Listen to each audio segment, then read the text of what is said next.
हाय दोस्तों, कैसे हैं आप सब। मैं आपका दोस्त Prince Kumar IAS target with GSC पर स्वागत करता हूं।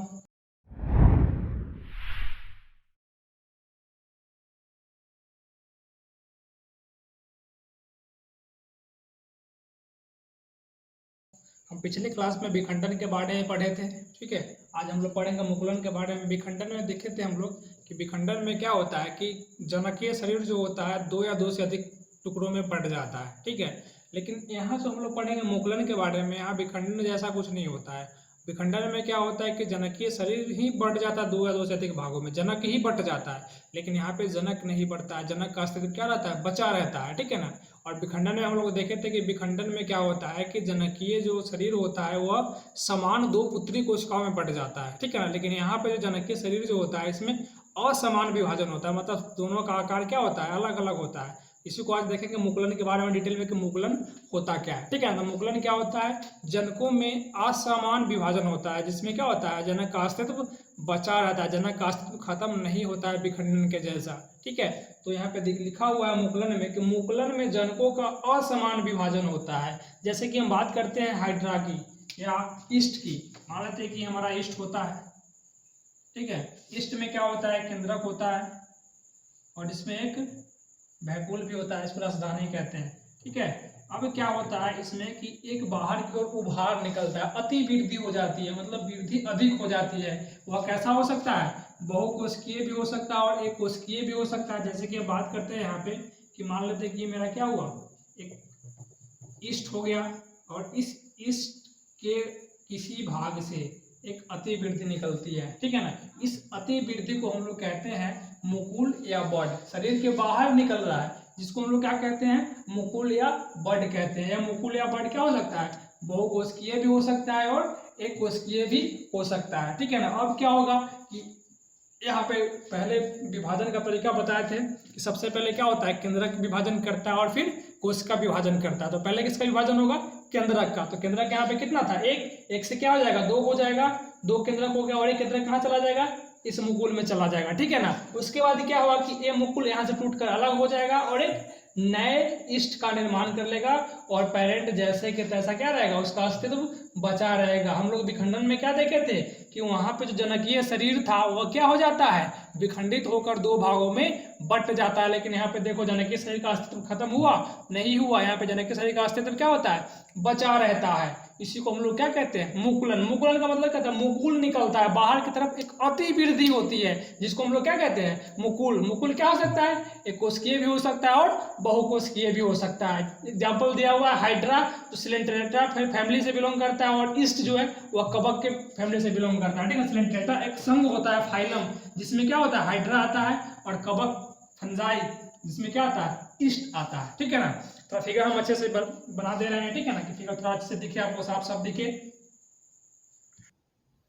तो ये रहा ईस्ट में मुकुलन कैसे होता है उसको दर्शाया गया यहाँ। एक ईस्ट है, सबसे पहले क्या होगा कि बाहर की ओर क्या निकलेगी, अति वृद्धि, मतलब एक्सटेंशन हो जाता है, मतलब कोशिका जो होता है ज्यादा विभाजन करे क्या होता है, बाहर की ओर निकल जाता है, जो एक कोशिकीय भी हो सकता है और बहुकोशिकीय भी हो सकता है। ठीक है, जिसको हम लोग क्या कहते हैं, मुकुल कहते हैं। मुकुल क्या होगा फिर, इस जनकीय शरीर से टूटकर अलग हो जाएगा और नए ईस्ट का निर्माण कर लेगा। ठीक है ना। तो ये हमारा जो है मुकुलन ईस्ट में कैसे होता है पता चल गया आपको। ठीक है ना। इसका एग्जांपल दिया हुआ है हाइड्रा सिलेंट्रेटा, जिसपे हम सिलेंट्रेटा संघ से बिलोंग करता है, संघ जो है फाइलम सिलेंट्रेटा है और ईस्ट जो है कवक से बिलोंग करता है। ठीक है ना। सबके बारे में ईस्ट क्या होता है, कवक क्या होता है, सिलेंट्रेटा का सब 11th सेक्शन में ही पढ़ना था। ठीक है ना, जो जिसपे हम ज़्यादा चर्चा नहीं करेंगे, सिलेंट्रेटा क्या होता है, कवक क्या होता है, इस पर ज़्यादा हमको बात इस चैप्टर में करनी नहीं है। ठीक है ना। और एक चीज़ और, यह चैप्टर जो है रट्टाफिकेशन वाला, रट्टाफिकेशन करने का मतलब क्या है कि इसमें सारा एग्जाम्पल ही याद करना है। सिर्फ एग्जाम्पल से क्वेश्चन पूछे जाते हैं और कभी कभी क्या होता है कि थ्योरेटिकल क्वेश्चन भी पूछे जाते हैं, लेकिन मेनली कहाँ से पूछा जाता है यहाँ से क्वेश्चन, तो एग्जाम्पल बेसिस क्वेश्चन यहाँ से बनते हैं, बहुत सारा बनते हैं। ठीक है, जैसे कि यहाँ बात करते हैं स्पंज, स्पंज से क्वेश्चन बहुत बार पूछा गया है। जैसे कि हम बोले कि यहाँ जो मुकुल जो निकलता है वो अति वृद्धि शरीर, जनकीय शरीर के बाहर निकलता है, बाहर की ओर निकलता है। लेकिन स्पंज में क्या होता है, स्पंज में जो मुकुल बनता है शरीर के अंदर बनता है, जिसको हम लोग क्या कहते हैं, जेम्यूल्स कहते हैं। ठीक है ना। क्वेश्चन पूछा जाता है कि निम्नलिखित में जेम्यूल्स के द्वारा जनन किसमें होता है, ईस्ट में होता है, हाइड्रा में होता है, स्पंज में होता है, और कोई और एग्जांपल दे देगा तो किसमें होता है, स्पंज में होता है, ठीक है ना। स्पंज में जो जनन होता है वो किसके द्वारा होता है, जेम्यूल्स के द्वारा होता है। जेम्यूल्स क्या होता है, तो एक प्रकार की संरचना होती है जो शरीर के अंदर बनता है। मुकुल जनरली कैसे बनता है, शरीर के बाहर बनता है, लेकिन जो जेम्यूल्स है वो कहाँ बनता है, शरीर के अंदर बनता है, ठीक है।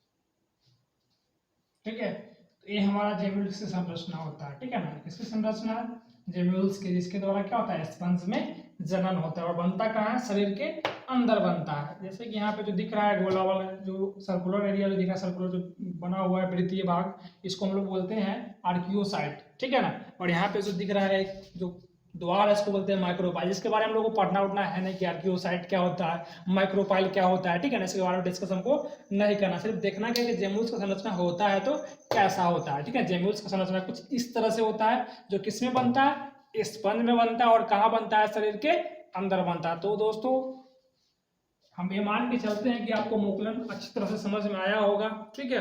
अब हम अगला स्टार्ट करते हैं जो हमारा होता है खंडन, ठीक है। हम खंडन को स्टार्ट करते हैं। तो अगला हमारा जो डिवीजन है, हमारा जो अगला विभाजन जो होता है किसमें, जंतुओं में। पहला हम देखे थे विखंडन, विखंडन में दो, द्विखंडन और बहुखंडन। दूसरा देखे थे मुकुलन, और तीसरा हमारा जो है खंडन। खंडन में क्या होता है कि जैसे कोई जीव, एग्जाम्पल के लिए स्पाइरोगाइरा, ठीक है ना। स्पाइरोगाइरा में क्या होता है कि अगर उसका मान लो स्पाइरोगाइरा है यहाँ पे, ठीक है, मान लेते हैं कि स्पाइरोगाइरा है यहाँ पे, इसका बहुत सारा भाग है,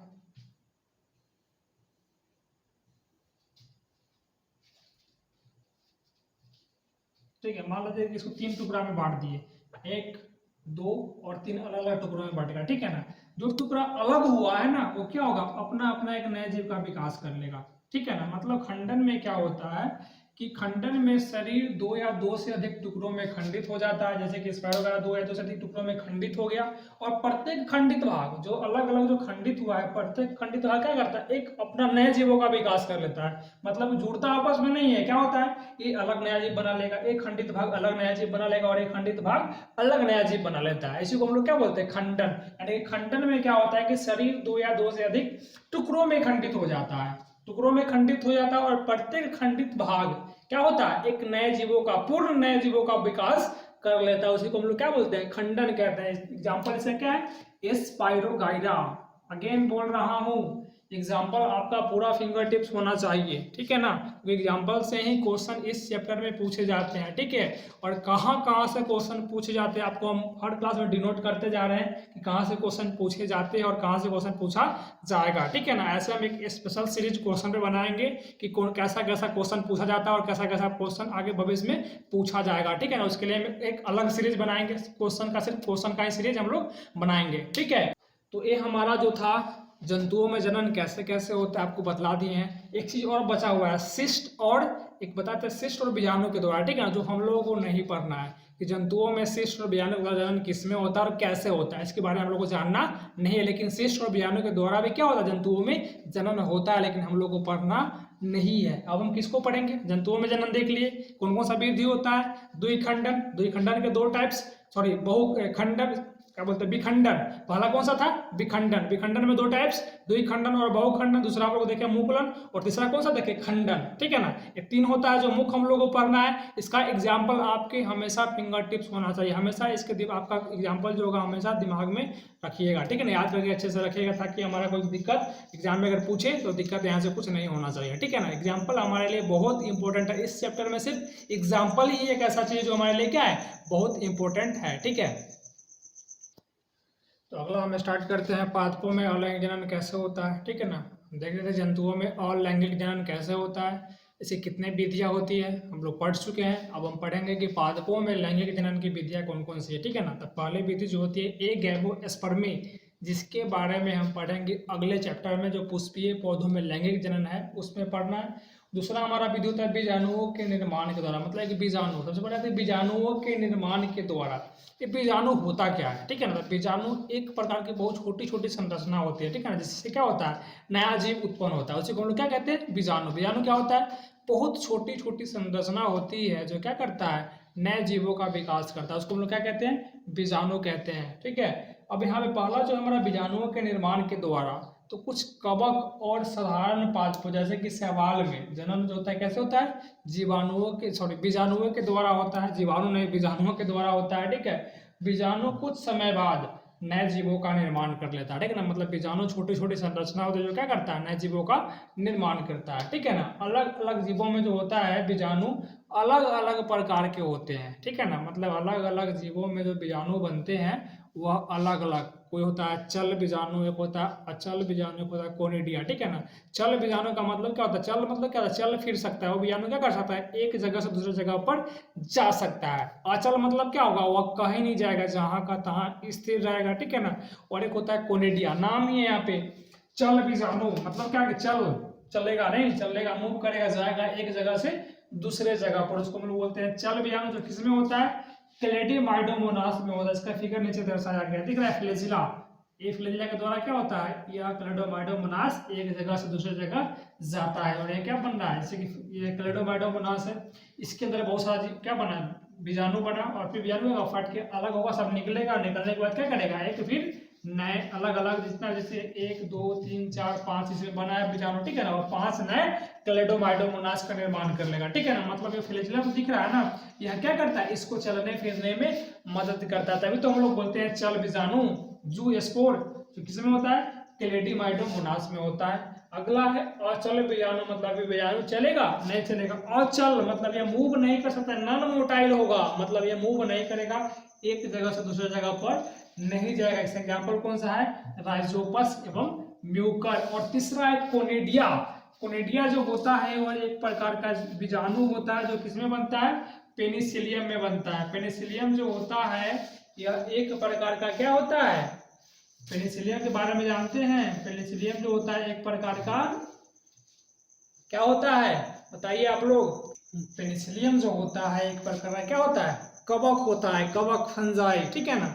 तो पेनिसिलियम में जो होता है वह किसके द्वारा होता है कोनिडिया बीजाणु के निर्माण के द्वारा। तो कोनिडिया जैसे कि दिख रहा है यहाँ पे, ठीक है ना। ये क्या है इसी को हम लोग क्या कहते हैं कोनिडिया कहते हैं। ये क्या है हमारा कोनिडिया, क्या होगा कोनिडिया टूट के यहाँ से अलग होगा और क्या करेगा नया पेनिसिलियम का निर्माण कर लेगा, ठीक है ना। कोनिडिया दिख रहा है यहाँ पे गोल गोल, ये क्या है कोनिडिया है, यहाँ से टूट के क्या हो जाएगा अलग। कोनिडिया तो एक चैन में होता है, श्रृंखला में होता है, ठीक है ना। यहाँ पे 1 2 3 4 सब क्या है एक चैन एक श्रृंखला बनाता है, ठीक है ना। इसी को हम लोग क्या बोलते हैं कोनिडिया बोलते हैं। और कोनिडिया क्या वहां से टूट के अलग होगा और नया पेनिसिलियम का निर्माण होगा। पेनिसिलियम के बारे में आप लोगों को डिटेल में पढ़ना है। ये पेनिसिलियम जो है इससे एक एंटीबायोटिक निकाला गया था, एंटीबायोटिक का नाम है पेनिसिलिन, जिसका उपयोग किया गया था सेकेंड वर्ल्ड वॉर में, ठीक है ना। इसको खोज किया था पेनिसिलियम का, क्या नाम है उसका, उस साइंटिस्ट का नाम है जो पेनिसिलियम का खोज किया था, क्या नाम है उस साइंटिस्ट का। पेनिसिलियम का खोज किया उस साइंटिस्ट का नाम है अलेक्जेंडर फ्लेमिंग। क्या नाम है अलेक्जेंडर फ्लेमिंग, ठीक है ना। इन्होंने बाय चांस क्या किसका खोज किया था पेनिसिलिन नामक एंटीबायोटिक का खोज जो किससे प्राप्त किया गया था पेनिसिलियम से प्राप्त किया गया था। एंटीबायोटिक का नाम क्या है पेनिसिलिन, जो किसने खोजा था उसको अलेक्जेंडर फ्लेमिंग ने बाय चांस खोजा था। बाय चांस करने का मतलब क्या कि कर रहा था कुछ और मिल गया कुछ और, ठीक है ना। इसके बारे में डिस्कस करेंगे हम लोग मानव स्वास्थ्य एवं रोग में कि पेनिसिलिन का खोज कैसे हुआ, बाय चांस हुआ तो कैसे हुआ, और अलेक्जेंडर फ्लेमिंग एक्सपेरिमेंट कर रहे थे तो किस चीज पे कर रहे थे, ठीक है ना। उसके बारे में हम लोग डिटेल में डिस्कस करने वाले human health and disease chapter में, ठीक है।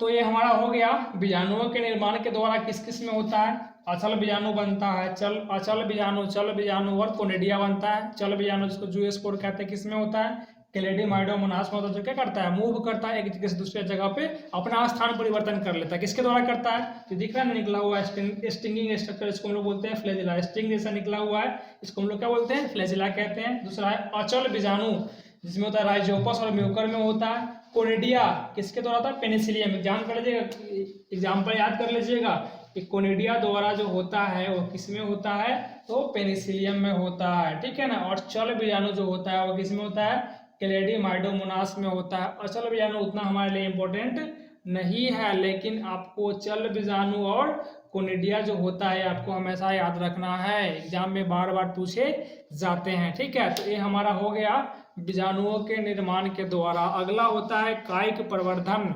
वेजिटेटिव रिप्रोडक्शन के द्वारा, वेजिटेटिव प्रोपागेशन के द्वारा होता है, ठीक है ना, जिसको हम लोग अगले वीडियो में अगले लेक्चर में कंप्लीट करेंगे, ठीक है ना। हमारा पूरा का पूरा जो है जनन, जो अलैंगिक जनन जो होगा कल अगले क्लास में क्या हो जाएगा, खत्म हो जाएगा। पहला देख लिए, दूसरा बचा जो अगले क्लास में खत्म कर लेंगे, मतलब मेरा अलैंगिक जनन क्या होगा अगले क्लास में खत्म हो जाएगा। उसके बाद हम लोग स्टार्ट करेंगे लैंगिक जनन, ठीक है। तो दोस्तों अगर ये वीडियो आपको अच्छा लगा होगा या मुझसे पढ़ना आपको अच्छा लगता है तो इस वीडियो को लाइक करें, अपने दोस्तों को शेयर करें और इस चैनल को सब्सक्राइब करें, ताकि हमको उससे क्या हो, जितने आप सब्सक्राइबर बढ़ाइएगा उतने हमको पढ़ाने में आनंद आएगा। आपको अच्छे अच्छे कंसेप्ट डिलीवर करते रहेंगे हर लेक्चर में, ठीक है ना। और अच्छे अच्छे क्वेश्चन में वो करवाया जाएगा। यहाँ पे ऐसा नहीं कि सिर्फ पढ़ा के छोड़ दिया जाएगा आपको। इस चैप्टर कंप्लीट करने के बाद हम क्या करेंगे, सारे क्वेश्चन को डील करेंगे शुरू से लेकर अंत तक। जितने क्वेश्चन पूछे जाते हैं, प्रोबेबल क्वेश्चन जो संभवतः एग्जाम में पूछे जाते हैं और पूछे गए हैं, ठीक है ना, उसको हम करेंगे। इसके लिए आपको क्या करना पड़ेगा, कुछ नहीं, आपसे हम कुछ नहीं मांग रहे हैं, एक लाइक और एक सब्सक्राइब मांग रहे हैं। अपने दोस्तों को शेयर करते रहिए, ठीक है ना। जितना शेयर कीजिएगा, जितना अच्छे से शेयर कीजिएगा, ठीक है, जितना शेयर कीजिएगा उससे हम क्या बनेगा, हमको भी कुछ बेनिफिट ऐसा मिलने वाला है नहीं, लेकिन आपके लिए क्या होगा, बहुत ही अच्छा होगा, ठीक है ना। आप जितने शेयर कीजिएगा उतने अच्छे अच्छे हम क्या करेंगे, कंसेप्ट डिलीवर करेंगे। और सब्सक्राइबर बढ़ने से आपका क्या फायदा होगा कि हम, ताकि आपका क्लास जो है आगे लाइव क्लास ले सके। लाइव क्लास लेने से क्या फायदा होगा कि आपसे हम लाइव इंटरेक्शन कर सकते हैं चैट सेक्शन में, ठीक है ना।